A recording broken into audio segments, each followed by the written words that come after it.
ప్రతి బాధ వెనుక ఒక కథ ఉంటుందండి. కానీ ప్రతి నవ్వు ఆ కథని దాచేస్తుంది. తెలుసా అండి మీకు? ప్రతి బాధ. బాధ అనేది మనసుకు సంబంధించిందా? మనిషికి సంబంధించిందా అంటే రెండిటికి సంబంధించిందేనండి. మనసుకి ఎలా బాధ అనిపిస్తదంటే, మన అనుకున్న మనుషులు మనల్ని దూరం చేస్తా ఉన్నప్పుడు బాధ అనిపిస్తా ఉంటది. మన కోసం మనమేమీ చేసుకోలేనప్పుడు బాధ అనిపిస్తా ఉంటది. అలాగే మన వ్యక్తి మన కోసం ఏమీ చేయట్లేదన్నప్పుడు కూడా బాధగా ఉంటదండోయ్! ఈవెన్ దో ఎందుకండి నాకు నూడిల్స్ అంటే చాలా ఇష్టం. ఎప్పుడైనా నూడిల్స్ బండిని చూసినప్పుడు తినలేదనుకోండి, అబ్బా! అని నాకే బాధ అనిపిస్తా ఉంటది. అలాగే ఒక నవ్వు బాధను దాచేస్తది.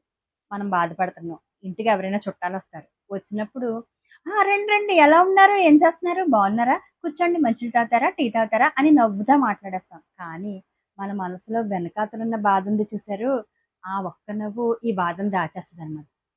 కాబట్టి ప్రతి నవ్వు వెనకాతల వాళ్ళు ఓన్లీ నవ్వుతున్నారే అని ఎవరు అనుకోక్కర్లేదు. ఆ నవ్వుల వెనక ఎన్ని బాధలున్నాయో, ఆ నవ్వుల వెనక ఎన్ని కుమిలిపోయిన మనసులున్నాయో, బయటికెళ్ళి ఒక వర్కింగ్ వుమెన్ జాబ్ చేస్తుంది అంటే, ఈ బయట నవ్వుతానే ఉంటది. కానీ ఇంట్లో ఎన్ని ప్రాబ్లమ్స్ ఫేస్ చేస్తుందో. అలాగే ఒక ఒక ఇంటి ఇల్లాలు ఇంట్లో చాలా పనులు చేస్తా ఉంటది. ఎవరైనా వస్తే చాలా బాగా రిసీవ్ చేసుకుంటది. కానీ తనకేం బాధుందో. కాబట్టి ఫస్ట్ మనం చేయాల్సిందేంటంటే, మగ వ్యక్తి అయినా, ఆడవాళ్ళైనా ఆ నవ్వు వెనక ఉన్న బాధని మనం ఒక్కసారి అర్థం చేసుకుందాం. ఏవండి? బావుందా? Thank you.